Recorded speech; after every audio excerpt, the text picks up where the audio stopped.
Motivation or panic? Oh, we all know that, right? How do we keep motivated into doing what we need to do or to taking an action in our finances, right? I'm Ronnie Loiza. I'm a master certified professional coach and a certified habit coach. And this is Sarah Snyder. I'm a financial strategist. now, Sarah's going to give you an example of somebody who's a work in, what do you call that? A work in progress. And 100%. he's come a long way. And so, and the point to me is you don't have to like fully do everything now. It's like sometimes it's just little by little by little. It's what you can do, but you can do something. So, Sarah, So, Jerry, we're going to call him Jerry. When I first met Jerry 3 years ago, he was he was saying to me, Sarah, it's not wrong to want more for your life, is it? Which showed me something deep in terms of where he was at and where he was wanting to go. He shared the grind that his parents went through when it came to money, the grind he had gone through when it came to money, just barely month to month. And there was a deep rooted need for security and stability and to have a little bit more than enough, at least a little bit more than enough. He had less than 500 in his account. Now, this was a strong motivation for him, as you can imagine, right? Like, strong. So, in terms of our first goal, what do we need? We need to feel safe and secure. So, emergency fund. And this mindset helped him so much because within a year and a half, from less than $500, he got to a place of having over 9 months emergency fund. And he got his pay raise, which is how that helped him, right? But now he takes the discipline of let's put all the extra into that emergency fund so that there's security, so that I can buy a little something extra if I want to. And then that same strength that got him that massive progress also became a little bit of a roadblock towards his other goal, which was I want to know I can retire. I want to know that. We also set him up with an account for starting to saving towards retirement. But what he put in there, we started off with a big goal to get him on good tracks. Before we even started the account, he panicked and froze. We pivoted, we shrunk it to what felt comfortable. And then he started to save. But men, minuscule, huh? minuscule. Like Minuscule. he It's put not, in it's more, but he nothing. was afraid to. And you're like, It well, was come on, a little bit more. And he didn't. a little bit more, but didn't. Eventually, we got a little bit more, right? Eventually. But really, he was putting about 0.2% of what he was making towards that retirement goal and about 20% towards that I'm okay and secure right now goal. And so, as a The habit emergency fund. emergency fund, Yeah. Okay. So it exactly. wasn't really giving him that big of interest or return. It could have been No. better put for the Oh, way retirement. better. No, we eventually got him into a high yield savings account for the emergency fund. Way better than your traditional savings account, which, way better. Yeah. But taxed every single year. So the worst for us in terms of tax treatment and really just kind of barely keeping up with inflation. So Right.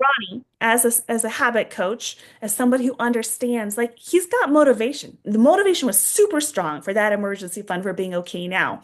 The motivation for retirement is more intangible because retirement is down the road. Right. And so it's easy for that to fade. Thank goodness for systems and automation so that at least the tiny little bit he started was consistent, right? But then the consistency of, well, I've got to plan my stepping up to the next level. I've got to plan reallocating. My emergency fund is okay right now.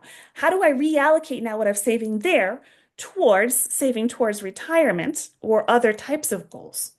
And so, what do you do in Well, motivation aids? well, that's just it. I always kid around like, well, what's your motive? And then Mhm. people say their motive. There's your motivation. Your reason why. But it's just joking around because we all do kind of go, wait a minute. Okay, that's down the road. That's down the road. Or maybe we get to the age of 50, 55, 59, 60. It's like, no, it's not so down the road. It's right here in front of my face. So then there are other things that you're scared of. It's like, I don't want to lose my money, what I have, or pension or whatever it is. Or, hey, maybe I've made enough. Maybe I can't make more. Or do I want to just spend what I have and not worry about making more because I'm getting older? It's, all these decisions have to come down to what you want and what you value. And then it's like, well, what is feasible? What can I do? Like you have to show them the risks of, for example, the retirement. It's like, what if you needed motivation? Well, you can also show them in this type of retirement account, you have a certain amount you can take out without being penalized. And those are the things that a financial planner will help you look at. It's like Yeah. you have enough for save enough for liquidation, Have enough. If you have to go to if there's a catastrophe, do you have insurance on your home, on your car, and all of that? So you plan everything. So in case this, you have this. In case this, you have this. You can't do that alone. It's a lot. Even if you're good with numbers, it's still a lot. So, and that's what helps you go, okay, I can put into annuities, or I can put into retirement, or I can do this. There's different Roth IRA, there's simple IRA, all that stuff they help you sort out. What I help people with at the present, at that moment in coaching, is thought work. And it's called evidentiary thought work. A little asterisk on the evidentiary. Proof. You have to give your mind proof it's okay, or proof that, what I'm thinking is just a fear. Okay, is it okay that it's a fear? Well, yeah, you tell your brain it is a fear, and your brain goes, yeah, it is a fear. And you kind of go, okay, it's a fear. That's fine. You neutralize it. Why am I afraid of this? And why do I think that this may happen? Why do I think I won't have enough money? So let's take it back to the thought work. You act on something, you behave a certain way, you have your normal way of thinking about your outlook on finances and your investments and what you do about them. But let's say you react to the market. That's why I don't like to look at the market every day. Or you react to something like, oh my gosh, what if something happens and I need emergency? So I'm only going to contribute the very least in my retirement. Okay, that's your reaction to it, your initial reaction. Go back to what do you feel? What emotion? There are 5 basic emotions. There's joy, despair, like you're living under a bridge, despair, you're desperate. There's anger, there's fear and doubt. I kind of combine them. And there's sadness. Anger, despair, fear, sadness. Under joy, there's a lot of things. There's elation, giddy, all these things, or just contentment or at peace. All of that is not the others is under joy. And that doesn't mean always in a state of happy, happy, joy, joy. It just sometimes means you're okay. You're stable. You're good. We're not talking about the physical, God, it's been a hard day. It's God, I'm tired. If you have a positive disposition, that's still joy. It's like, yeah, I've had a long day. I'm going to relax, or I'm going to work out, or whatever. So we're not saying it's like you're always in the physical thriving. Sometimes you're just tired, you're pooped, whatever, and you're road rage or whatever. You tell somebody like, thanks, buddy, whatever. You're living life, but you're basically okay mentally. That's under joy as well. So when you react to something, or your financial planner proposes something, they start looking at it and you think, I really don't have that much money. That's your emotion. Check yourself out. Check with yourself. What am I feeling? Fear? Am I angry? Am I resentful? Why don't I have more? Why haven't I asked for that pay raise? Or why, like, I don't know if you saw in the previous video. If you haven't, go watch the previous video. It's all about values. A client of mine finally got around to be like, you know what? I could be let go tomorrow, but I need to fight for a new contract and this, and this. And so we finally got to a place of, why are you feeling this? Well, I'm angry. I'm whatever. And so check your thoughts. Why am I thinking this? What emotion do I feel?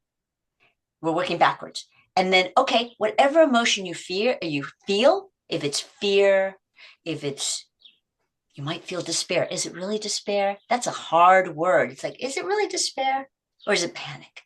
I'm not in despair. You might be desperate right there. Tell yourself the truth. Do I feel a little desperate right now?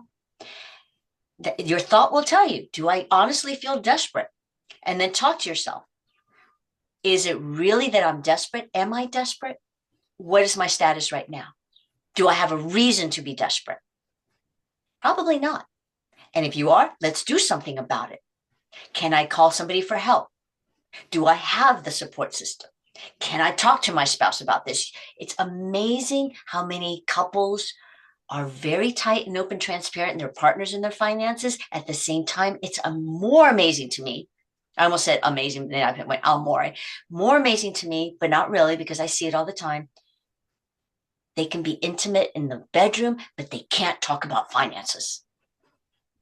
Finances is a funny thing. It's so personal and so intimate.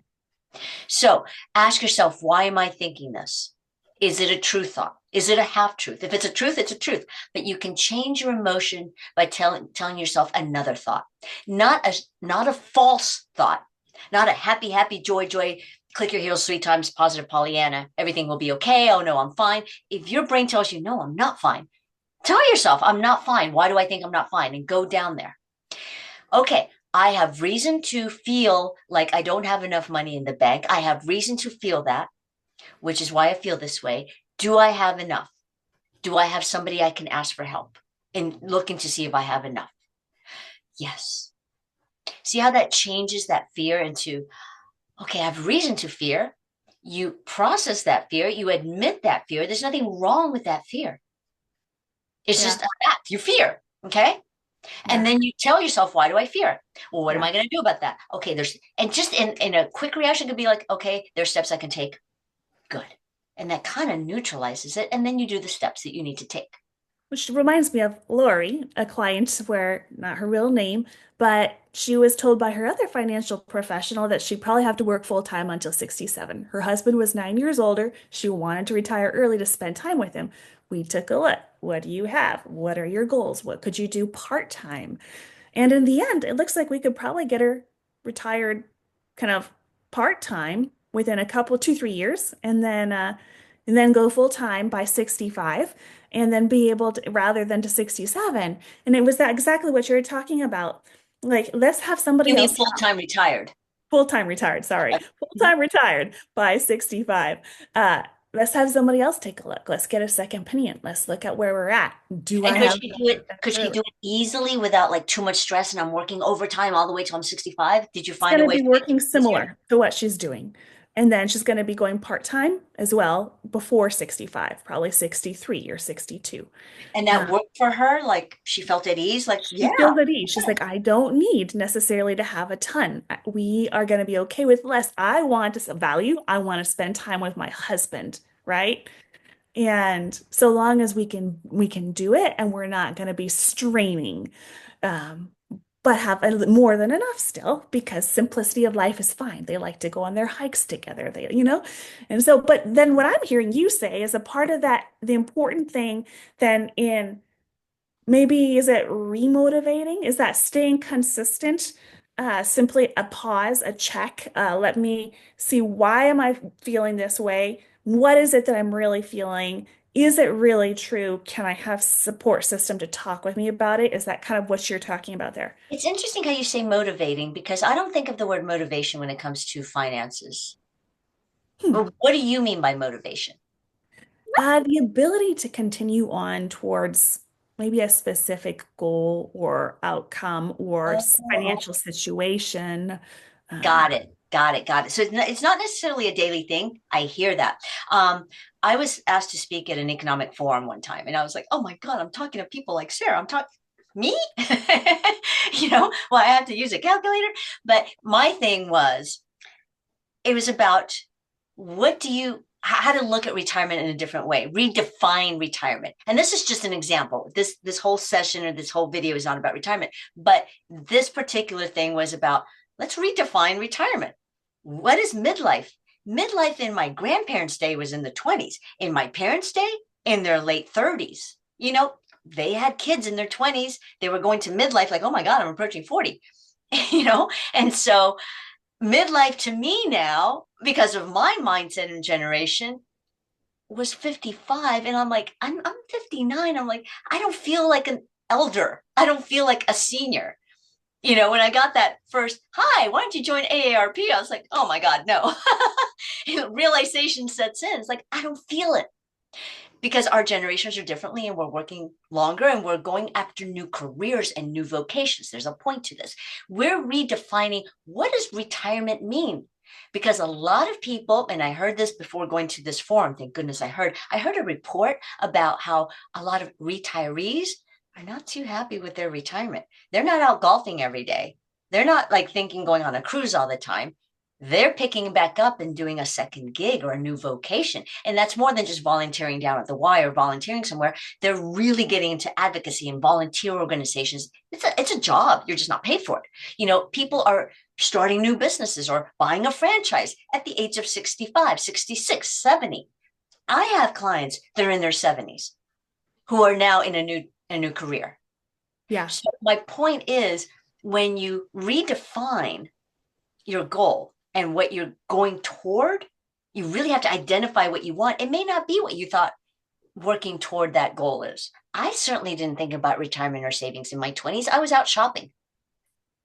That changes in your 30s. It really drastically changes in your 40s. So again, the thought work is when you react to something or you're feeling something, or you may have a new dream or an unfulfilled dream.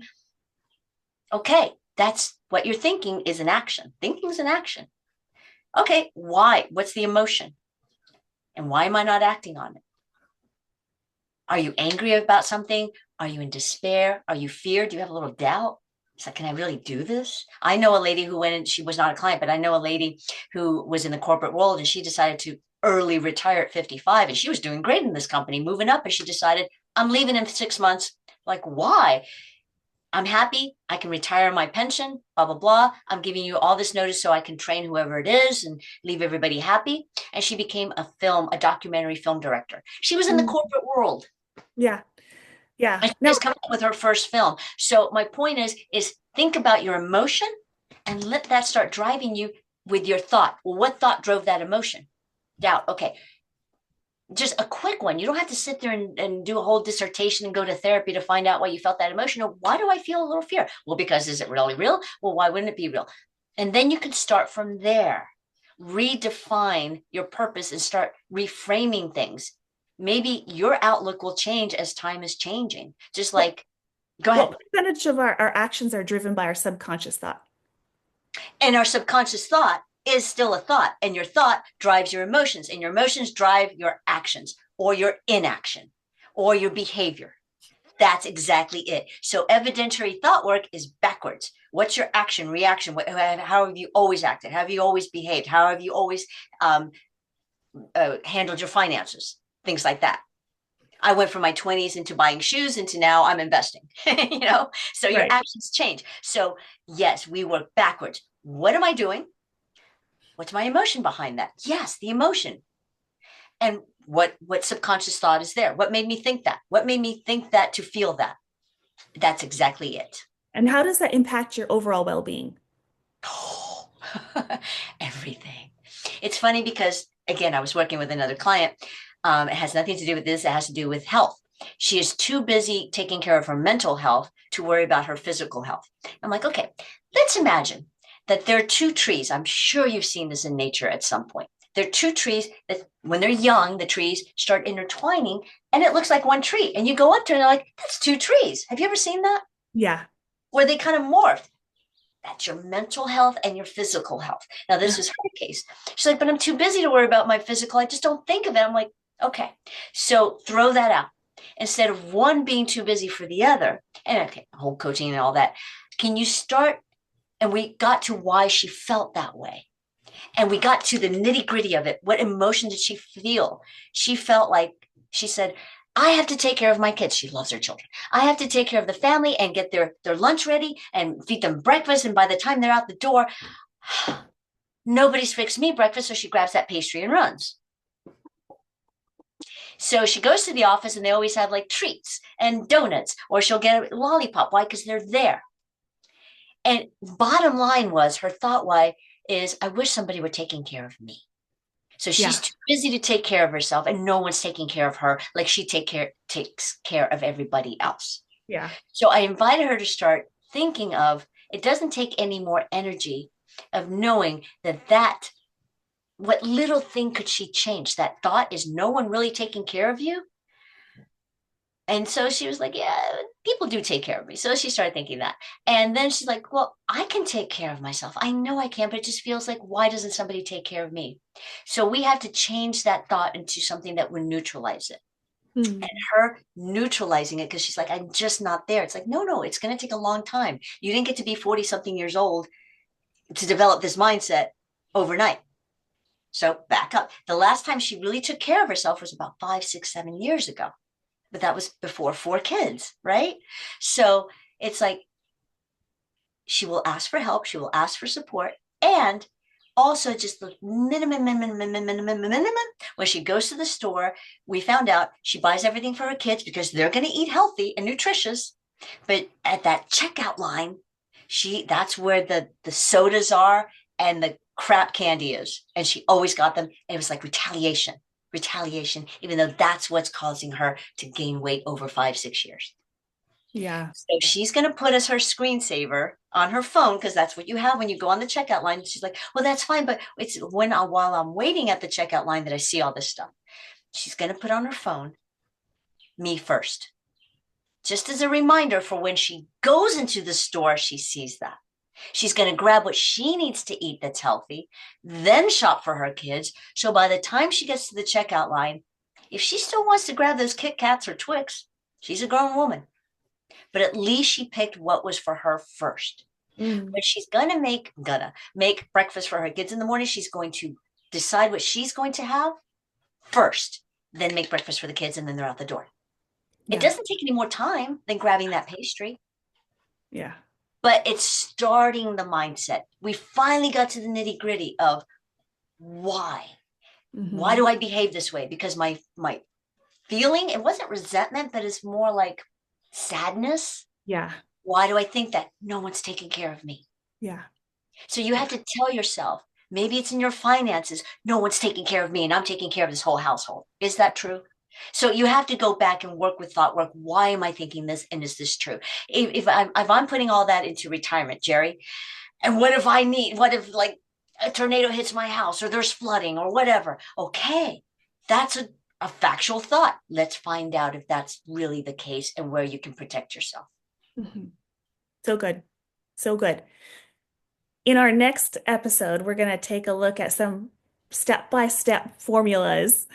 I know Ronnie had promised you that for this one. We're going to do it with next one. And then I also have 4 simple steps for you to think about in terms of what do you do next?